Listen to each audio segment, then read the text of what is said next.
बिस्मिल्लाहि वस्सलातु वस्सलामु अला रसूलिल्लाह व अला आलिहि व अस्हाबिहि व बारक व सल्लम तस्लीमन कसीरा अम्मा बाद। आज हमारा मैथमेटिक्स फर्स्ट ईयर का सेकंड लेक्चर है और पिछले लेक्चर के अंदर हमने कॉम्प्लेक्स नंबर का स्टार्ट किया था जो कि यूनिट 1 है किताब का। और हमने ये देखा था कि कॉम्प्लेक्स नंबर क्या होते हैं, क्यों होते हैं, क्यों इनकी ज़रूरत पेश आई और ये क्या रिप्रेजेंटेशन है, किस तरह इसको लिखते हैं, लिखने का क्या तरीका है। आज हम कॉम्प्लेक्स नंबर के ही कुछ कैरेक्टरिस्टिक्स जो है डिस्कस करेंगे। पहले एक रिव्यू ले लेते हैं कि पिछले लेक्चर का, ताकि जो है थोड़ा सा जहन नशी हो जाए कि एक चीज़ बार बार रिपीट हो रही होती है तो वो याद हो जाती है। तो एक थोड़ा सा रिव्यू ले लेते हैं। हमने सबसे पहले नेचुरल नंबर को डिस्कस किया था कि नेचुरल नंबर क्या होते हैं। वो नंबर होते हैं जिनसे हम काउंटिंग करते हैं, 1 2 3 एंड सो ऑन। फिर हमने क्या किया, इसके अंदर ज़ीरो को ऐड किया और इसको हमने होल नंबर बनाया, set of whole number. Set of whole number में क्या है, ज़ीरो शामिल है और नेचुरल नंबर के सारे नंबर शामिल हैं। फिर हमने नेगेटिव नंबर्स को ऐड किया और इस पूरे को हमने इंटीजर डिफाइन किया। ये हो गए नेचुरल नंबर, ये हो गए होल नंबर्स। यानी कि नेचुरल नंबर जो है ये होल नंबर्स का सबसेट है, होल नंबर जो है ये इंटीजर्स का सबसेट है। फिर हमने नेगेटिव इंटीजर्स के अंदर क्या है, सारे नेगेटिव नंबर्स हैं। जो नेचुरल नंबर्स के ही साथ नेगेटिव साइन लगा दें तो वो सारे नेगेटिव इंटीजर्स बन जाते हैं। और जीरो है और सारे नेचुरल नंबर्स हैं, यानी कि नेचुरल नंबर को हम पॉजिटिव इंटीजर भी बोल सकते हैं। उसके बाद फिर हमने क्या किया, वो सारे नंबर्स ले लिए जो पी अपॉन क्यू की फॉर्म में लिखे जा सकते हैं, क्योंकि इंटीजर भी एक रैशनल नंबर है जो पी अपॉन क्यू की फॉर्म में लिखा जाता है। इसका डिनोमिनेटर 1 होता है, लेकिन अगर 1 ना हो तो फिर उसे हम किसी न किसी फ्रैक्शन से जाहिर करते हैं, ऐसा 5/2 -3/7। तो हमने कहा कि इंटीजर सारे के सारे पी अपॉन क्यू की फॉर्म में लिखे जा सकते हैं। इसका मतलब है इंटीजर सारे ये क्या है, ये रैशनल नंबर्स हैं।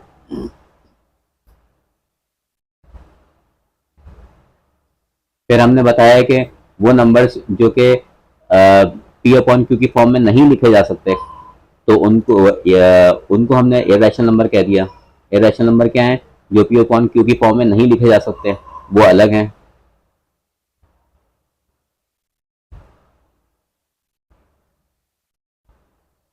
फिर हमने इन दोनों सेट्स को, rational numbers, set of rational numbers और सेट ऑफ इरेशनल नंबर्स को हमने मिला दिया और इनका यूनियन ले लिया और एक सुपर सेट इनका बन गया।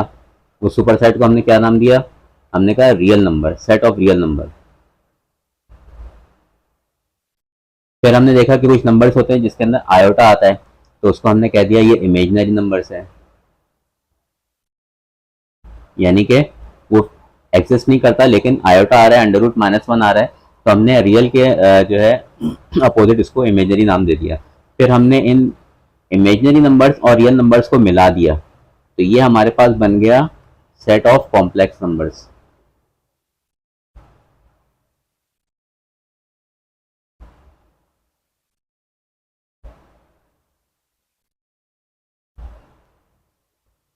यानी कि कॉम्प्लेक्स नंबर जो है ये सुपर सेट है रियल नंबर्स का, इमेजिनरी नंबर्स का, और रियल नंबर जो है ये सुपर सेट है रैशनल नंबर्स का और इरेशनल नंबर्स का। और फिर रैशनल नंबर सुपर सेट है इंटीजर्स का, और इंटीजर सुपर सेट है होल नंबर्स का, होल नंबर सुपर सेट है नेचुरल नंबर्स का। फिर हमने इसके बाद फिर हमने जो है कॉम्प्लेक्स नंबर के लिखने का तरीका सीखा।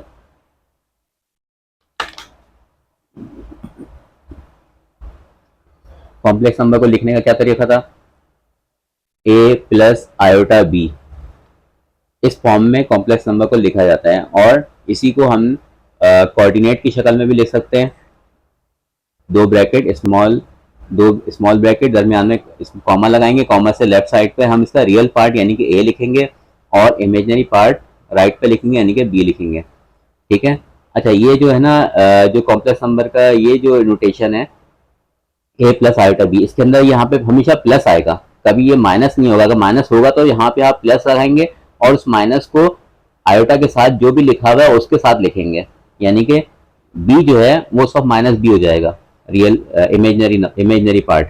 और ये इसको हमने कह दिया था कि ये जो ए होता है, ये ए यहाँ पे और यहाँ पे जो ए है ये है रियल पार्ट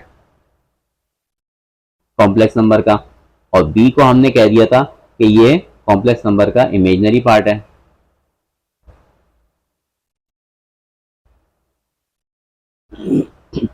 और ये प्लस साइन फॉर्मूले का है, इसको चेंज नहीं करेंगे, क्योंकि अगर इसको आप चेंज करेंगे तो आप कैलकुलेशन में मिस्टेक करेंगे। और आयोटा को हमने कहा था कि जो है ये इमेजनरी यूनिट है, ठीक है, और आयोटा इज इक्वल टू है अंडर रूट -1 के, ठीक है, स्क्वायर रूट ऑफ -1। अच्छा, आज हम ये देखते हैं कि देखें जिस तरह आपने नंबर्स आपने पढ़े हैं, बचपन से आप जो है नंबर्स पढ़ते हुए आ रहे हैं, तो आपने देखा कि दो नंबर होते हैं कि 3 इज इक्वल टू 3, इसको कहते हैं इक्वलिटी। और आपने ये भी देखा कि 3 इज लेस देन 5 या -3 इज लेस देन +3। इसी तरह ग्रेटर की साइन होती है, 0 is greater then all negative numbers, हम कोई भी ले लेते हैं, सब -10 ले लेते हैं, 10 हालांकि नंबर बहुत बड़ा है लेकिन माइनस लगने की वजह से वो 0 से छोटा हो गया। तो असल में जितने भी रियल नंबर्स हैं जितने भी रियल नंबर्स हैं वो सारे नंबर लाइन पे ड्रॉ होते हैं। नंबर लाइन क्या है? एक वन डायमेंशनल एक्सिस है, सिंगल डायमेंशनल एक्सिस है, यानी कि एक जैसे एक्स एक्सिस होता है, वाई एक्सिस होता है, ऐसा एक एक्सिस है। एक एक्सिस के ऊपर तमाम रियल नंबर्स को हम अरेंज कर सकते हैं। ये 0 हो गया, 0 से राइट साइड पे जितने नंबर्स होते हैं 1 2 3 4 ये सारे के सारे जो है पॉजिटिव नंबर्स होते हैं, और 0 के नेगेटिव लेफ्ट साइड पे जितने नंबर्स होते हैं इनको हम नेगेटिव नंबर्स कहते हैं। जितने भी रियल नंबर्स हैं, ऑल रियल नंबर्स, ये अरेंज होते हैं एक नंबर लाइन के ऊपर। ये है नंबर लाइन, ये दोनों तरफ से ये खत्म नहीं हो रही है, ये नंबर लाइन है जो कि क्या है, क्या कहते हैं, यूनिडायमेंशनल है, यानी कि वन डायमेंशनल है, ठीक है। तो जब रियल नंबर सारे के सारे वन डायमेंशनल लाइन के ऊपर, जिसको नंबर लाइन कहते हैं, अरेंज किए जा सकते हैं, तो फिर इसके अंदर हम लेस देन, ग्रेटर देन और इक्वल टू का ऑर्डर जो है बता सकते हैं। वो यानी कि तमाम नंबर, यानी कि कोई भी दो नंबर ले लें, फर्ज कर लें ये दो नंबर ले लें, आपने ये दो नंबर ले लें, ये फर्ज कर लें ये है, ये 3 है और ये 4 है। अब क्योंकि 4 जो है 3 से राइट साइड पर है, तो हम कह सकते हैं कि 4 इज ग्रेटर देन 3। 3 4 से लेफ्ट साइड पर है, तो हम कह सकते हैं 3 इज लेस देन 4। यानी कि लेस देन और ग्रेटर देन का कॉन्सेप्ट इस वजह से है कि जो लेफ्ट पर है, जो राइट पर है, उसको लेफ्ट वाले को हम लेस कहेंगे और राइट वाले को ग्रेटर कहेंगे। लेकिन ये उस वक्त होगा कि जब सारे नंबर्स जो हैं वो एक डायमेंशनल के अंदर जो है ना वो अरेंज हो, ठीक है, यानी कि यूनि डायमेंशनल हो, तो उस वक्त हम इसको कह सकते हैं। और फिर हम देखते हैं कि क्या कॉम्प्लेक्स नंबर के अंदर इक्वलिटी होती है, लेस देन होता है, ग्रेटर देन होता है, ये चेक करते हैं अब हम, क्योंकि ये आपके किताब के अंदर कोई इस पर प्रॉब्लम एक्सरसाइज के अंदर तो नहीं होगा, लेकिन ये थ्योरी के अंदर डिस्कस किया गया है, तो इस पर आपका जो है एमसीक्यूज बन सकता है, एमसीक्यू बन सकता है। मल्टीपल चॉइस क्वेश्चन आपको बताया था, सेशन ए जो है पेपर का वो 20 एमसीक्यूज होते हैं। हर एक एमसीक्यू के अंदर जो है 4 ऑप्शंस होंगे, कोई एक ऑप्शन आपने सेलेक्ट करना होगा। तो ये क्योंकि जो है ना अहम कॉन्सेप्ट है, क्या नाम है, नंबर्स के हवाले से, तो इस वजह से जो है ना इसको डिस्कस करते हैं, ताकि अगर ऐसा कोई एमसीक्यू आता है तो वो आप कर सकें।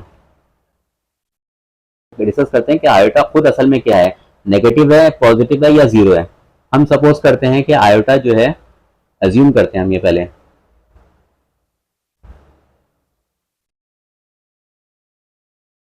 आयोटा लेस देन 0 है। आयोटा लेस देन 0 का मतलब क्या हुआ कि आयोटा हमने सपोज किया है ये आयोटा इज नेगेटिव, आयोटा खुद नेगेटिव है, हालांकि आयोटा की जो वैल्यू है वो क्या है, √-1 है। हम सपोज करते हैं कि ये एक नेगेटिव वैल्यू है। अच्छा, आपको पता है कि किसी भी माइनस नंबर को अगर उसी माइनस नंबर से मल्टीप्लाई कर दें तो वो यानी क्या हो जाता है, प्लस हो जाता है। माइनस माइनस प्लस होते हैं। तो एक नेगेटिव नंबर को जब नेगेटिव नंबर से मल्टीप्लाई करेंगे हम, आयोटा को जब हम आयोटा से मल्टीप्लाई करेंगे तो ये लाजमन ग्रेटर देन जीरो होना चाहिए, पॉजिटिव नंबर आना चाहिए। अब हम इसको आयोटा इंटू आयोटा यानी कि iota square is equal to zero, under root -1 का square is equal to zero, square root से ये स्क्वायर कर दिया तो क्या हो गया -1 ग्रेटर देन जीरो, जबकि ये रॉन्ग है। आपको पता है -1 जीरो से छोटा है, यहाँ पे ग्रेटर आ रहा है, इसका मतलब है कि हमारी जो एजम्पशन थी वो एजम्पशन रॉन्ग थी। इसका मतलब है कि हमारी जो एजम्पशन थी वो एजम्पशन रॉन्ग है। इसका मतलब क्या हुआ कि जब आयोटा के हम आयोटा को डिफाइन नहीं कर सकते कि ये नेगेटिव नंबर है या पॉजिटिव नंबर है या जीरो है, तो उस सूरत में हम कॉम्प्लेक्स नंबर को भी नहीं बता सकते कि ये नंबर जो है दूसरे नंबर से छोटा है या बड़ा है। अभी हमने क्या किया कि इसको लेस देन को हमने डिस्कस किया, अब हम ग्रेटर देन को डिस्कस करते हैं।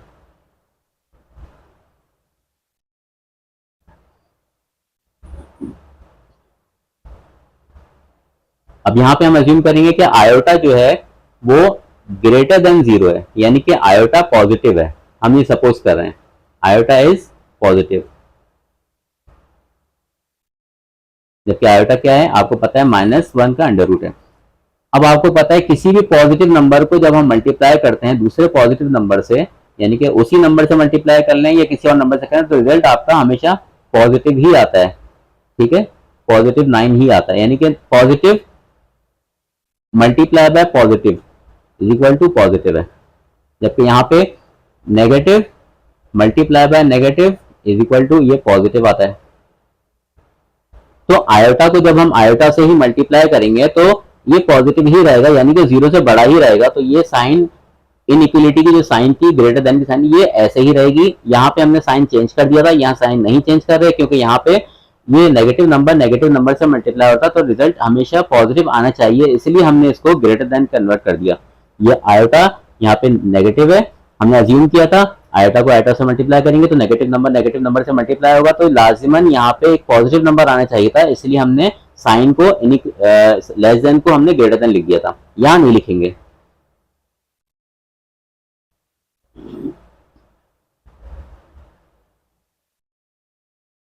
तो आप देख सकते हैं कि -1 इज ग्रेटर देन जीरो आ रहा है, ये एक रॉन्ग है स्टेटमेंट, आपको पता है।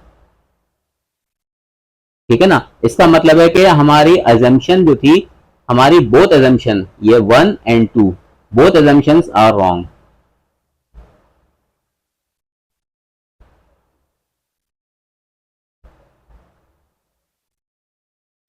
इसका मतलब क्या हुआ कि हम आयोटा को नहीं बता सकते कि ये जीरो है, नेगेटिव है या पॉजिटिव है। जब हम आयोटा को नहीं बता सकते तो इसके अंदर जो कॉम्प्लेक्स नंबर इससे बन रहा है a प्लस आयोटा b, हम उसको भी नहीं बता सकते कि जो है वो नंबर लाइन पे कहां ड्रॉ करें। अब हम देखते हैं कि इक्वल टू,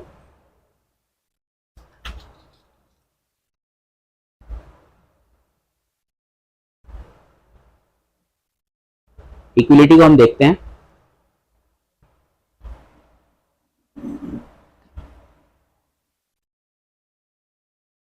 इक्वलिटी के अंदर हम ये करते हैं कि हम थर्ड अजम्पशन है हमारी, हम अज्यूम करते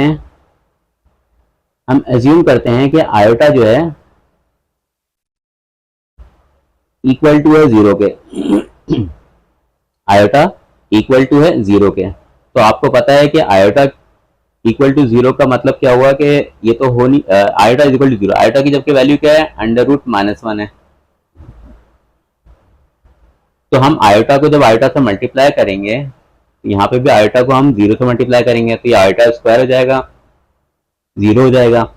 अंडर रूट -1 का square is equal to zero, square root से स्क्वायर ये दोनों कट जाएंगे तो क्या हो जाएगा -1 इज इक्वल टू जीरो, और ये रॉन्ग है। इसका मतलब है कि हमारी तीसरी अजम्पशन भी रॉन्ग है, ये वाली हमारी अजम्पशन जो थी ये भी रॉन्ग है। ठीक है, तो इसका मतलब क्या हुआ कि iota can not be equal to और लेस देन और ग्रेटर देन जीरो। आयोटा को हम डिफाइन नहीं कर सकते कि ये नंबर लाइन के ऊपर जीरो पर आएगा या पॉजिटिव साइड पर आएगा या नेगेटिव साइड पर आएगा। इसका मतलब क्या हुआ कि आयोटा जब नहीं आ सकता तो फिर ए प्लस आयोटा बी को भी हम नंबर लाइन पे ड्रॉ नहीं कर सकते, हम अरेंज नहीं कर सकते। अब कॉम्प्लेक्स नंबर को ए प्लस बी को आयोटा बी को हम जो है कहाँ अरेंज करते हैं, कहाँ हम ड्रॉ करते हैं? असल में हम इसको ड्रॉ करते हैं एक प्लेन के ऊपर।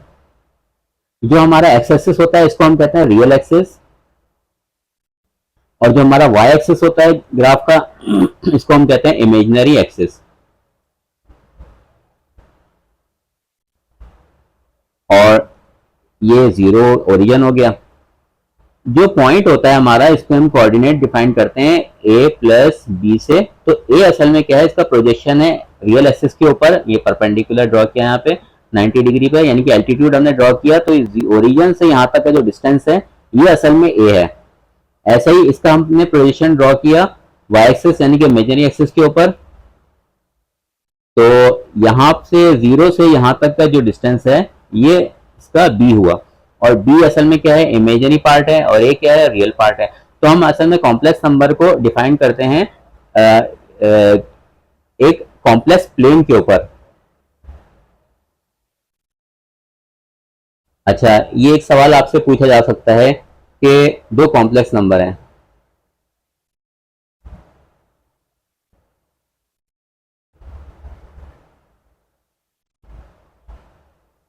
for two complex numbers z1 and z2,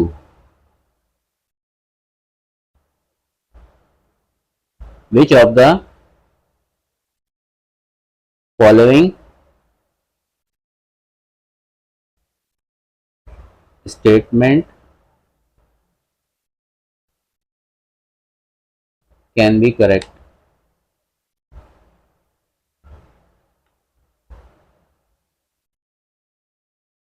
और दो आपको चार स्टेटमेंट दिए जा सकते हैं एमसीक्यूज के अंदर।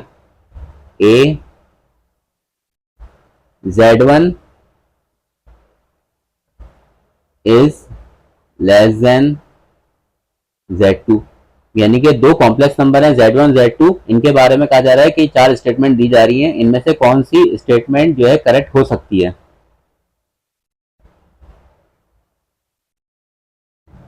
z1 is equal to z2, z1 is greater than z2, और ऑल ऑफ द अबव। इन यानी कि तीनों केस जो हैं ये मुमकिन है, या इनमें से ये मुमकिन है, ये मुमकिन है, ये मुमकिन है। क्या मुमकिन है?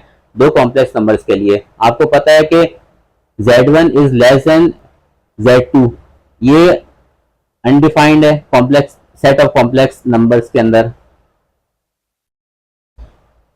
ये कंडीशन अनडिफाइंड है, अभी हमने देख लिया, क्योंकि आयोटा जो है ये फैसला नहीं कर पा रहा है कि वो नंबर लाइन के ऊपर जीरो पर आएगा या पॉजिटिव साइड पर आएगा या नेगेटिव साइड पर आएगा। इसकी वजह से complex number A plus iota B को भी हम नहीं बता सकते कि वो जीरो पर हम रखें उसको, या पॉजिटिव साइड पर रखें या नेगेटिव साइड पर रखें। नंबर लाइन पे कॉम्प्लेक्स नंबर अरेंज नहीं हो सकते, इसके लिए हम कॉम्प्लेक्स प्लेन की जरूरत पड़ती है हमें, यानी कि एक्स और वाई दो एक्सिस की जरूरत पड़ती है, टू डायमेंशनल नंबर है ये।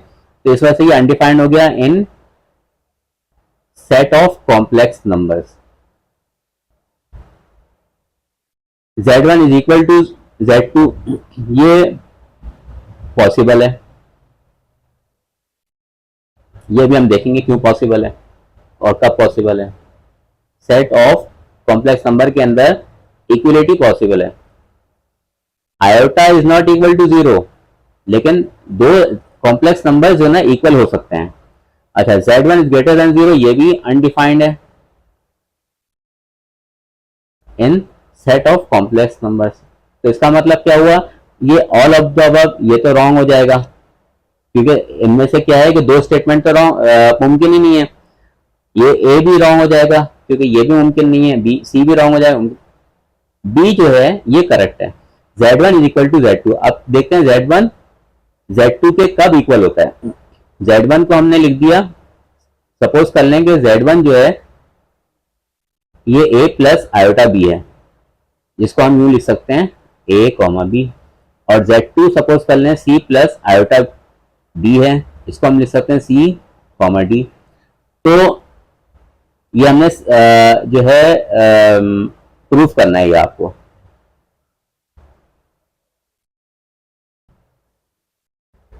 Z1 is equal to Z2। तो अगर अगर A is equal to C है and B is equal to D है, सिर्फ ये कंडीशन ऐसी है कि जब इसका रियल पार्ट दूसरे रियल पार्ट के इक्वल है, पहले नंबर के रियल पार्ट दूसरे नंबर के रियल पार्ट के इक्वल है, पहले नंबर का इमेजिनरी पार्ट दूसरे नंबर के इमेजिनरी पार्ट के इक्वल है, जब ये दोनों कंडीशन फुलफिल होंगी तो यानी कि इफ एंड ओनली इफ, तो उस सूरत में जो है आपका Z1 जो होगा वो इक्वल टू जाएगा Z2 के।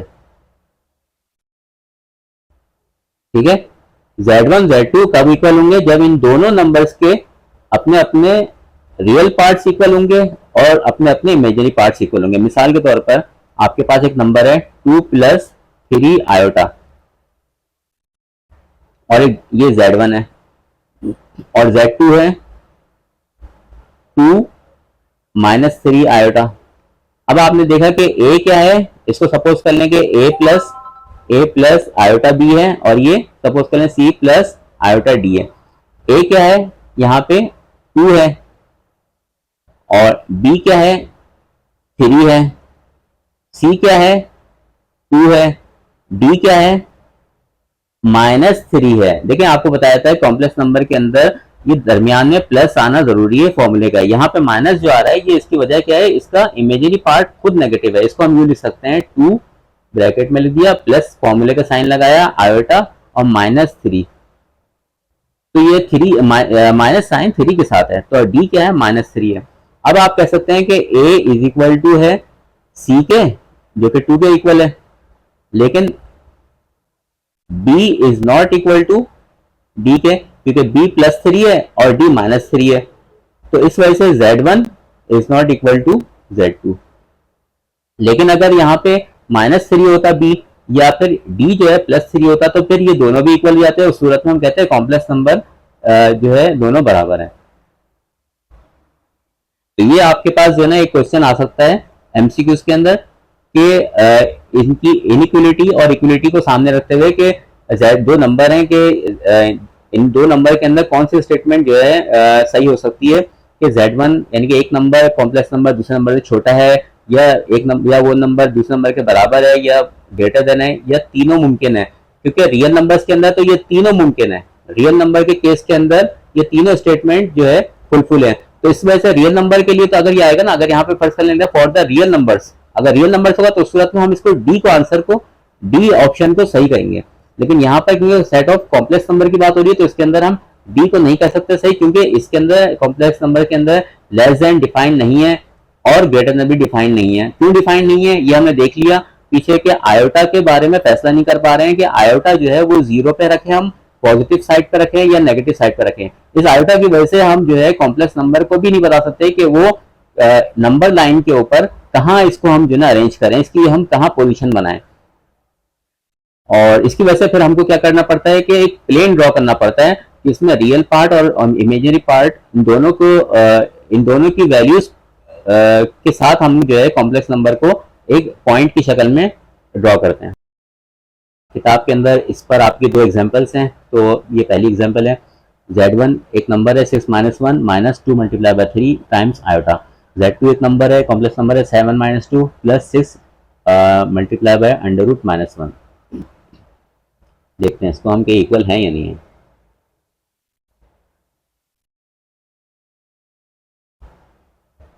Z1 को लिख लिया हमने 6 - 1 -2 × 3 टाइम्स आयोटा, ये हो जाएगा 6 - 1 5 -2 3 6 आयोटा। Z2 भी लिख लेते हैं 7 - 2 + 6 टाइम्स √-1, तो ये हो जाएगा 7 - 2 5 + 6 और ये √-1 को हम आयोटा लिखते हैं। और इसको हमने सपोज कर लिया कि ये A plus B iota B है या बी आयोटा एक ही बात है, और इसको हम सपोज कर लिया C प्लस आयोटा डी। तो आपने देखा कि A इज इक्वल टू है C के और ये 5 के बराबर है, लेकिन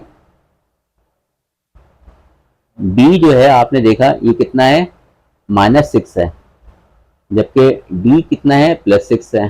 तो B is not equal to D.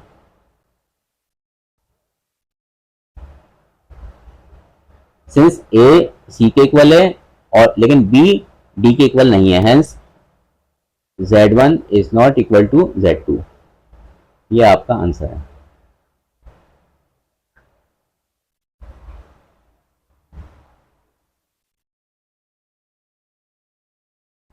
अच्छा ये देखें, दूसरा सवाल है, दूसरी एग्जांपल है इक्विलिटी के ऊपर ही कॉम्प्लेक्स नंबर्स के। क्वेश्चन वही है जो पहले ऊपर आपने अभी सॉल्व किया कि which of the following pairs of complex numbers are equal. पहले एग्जांपल 1 में ये दो पेयर दिए, ये एक पेयर दिया था ये दो नंबर्स के साथ, अब ये दूसरा पेयर दिया जा रहा है दो नंबर्स के साथ, ये है Z1 और Z2।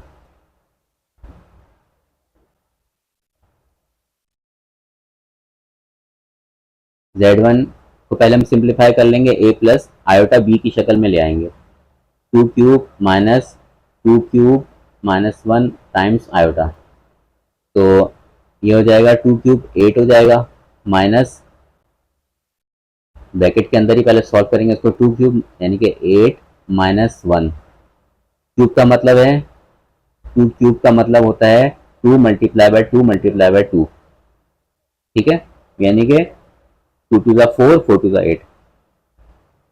तो ये हो जाएगा आपका 8 माइनस 7 आयोटा। तो इसको हमने इस तरह से लिख दिया, ए और बी को अलग अलग सेपरेट करके लिख दिया ताकि इसमें से बी क्या है निकाले। अब क्या स्टूडेंट क्या गलती करते हैं, ए -7 आयोटा अगर लिख दिया तो स्टूडेंट क्या गलती करेंगे कि ए इक्वल टू 8 और बी इक्वल टू -7। -7 नहीं है ये, B sorry B equal to 7 कर देंगे, 7 + 7 नहीं है ये बी इक्वल टू -7 है, ठीक है। लेकिन ये वाज़ेह कब होगा, जब हम इसको अलग अलग करके लिखेंगे। 8 प्लस ही प्लस साइन फॉर्मूले का जब लगाएंगे तभी ये वाज़ेह होगा, आयोटा टाइम्स -7। इसको सपोज कर लिया ये a प्लस आयोटा b है, ठीक है। तो आपके पास क्या आ गया, a इक्वल्स 8 आ गया और b इक्वल्स -7 आ गया। ऐसे ही हम Z2 को सॉल्व सिंप्लीफाई करेंगे पहले, 10 माइनस 2 माइनस 3 का square -2 times iota, 10 minus 2 8 minus 3 का स्क्वायर का मतलब है 3 मल्टीप्लाई बाय 3, 3 का क्या हो जाएगा 9 हो जाएगा, -2 और टाइम्स ये आयोटा। तो ये आपके पास आ जाएगा 8 माइनस 9 माइनस 2 7, तो 7 आयोटा। इसको भी हम अलग से सेपरेट करके लिखते हैं, तो ये हो जाएगा 8 प्लस आयोटा टाइम्स -7। हमने सपोज कर लिया ऐसा कि ये इक्वल है किसके, सी प्लस आयोटा बी के इक्वल है। तो ये हो जाएगा आपके पास c इक्वल्स 8 हो जाएगा और d हो जाएगा equals -7।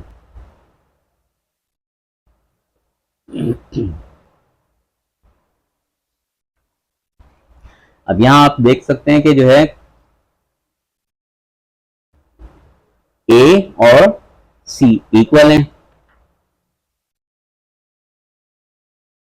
Since a equal c equals 8 और यहां आप देख सकते हैं कि b -7 है, यहाँ पे d -7 है, b इक्वल्स d और ये इक्वल है -7 के, तो हेंस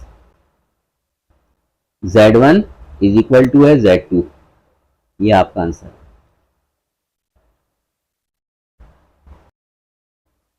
आज के लिए इतना काफी है इस लेक्चर के लिए, इसको आप समझिएगा क्योंकि ये थ्योरी जो है ये बहुत अहम है। आप थ्योरी को स्किप मत करिएगा वरना आपके एमसीक्यूज निकालना आपके लिए मुश्किल हो जाएगा। एमसीक्यूज का नंबर 20 नंबर का क्वेश्चन है और ये एमसीक्यूज के जो क्वेश्चन होंगे वो आपके एक्सरसाइजेस में से भी आ सकते हैं और किताब के अंदर जो एग्जाम्पल्स हैं उसमें से भी आ सकते हैं, लेकिन ये कॉन्सेप्चुअल होते हैं। तो इसमें से इसलिए जो बनाए जाते हैं ये थ्योरी में से बनाए जाते हैं, तो ये थ्योरी को आप अच्छी तरह से जो है समझिएगा, तो उस सूरत में आप इस काबिल बनेंगे कि आप खुद भी कोई सवाल हल कर सकें। अस्सलाम वालेकुम वरहमतुल्लाहि वबरकातुहू।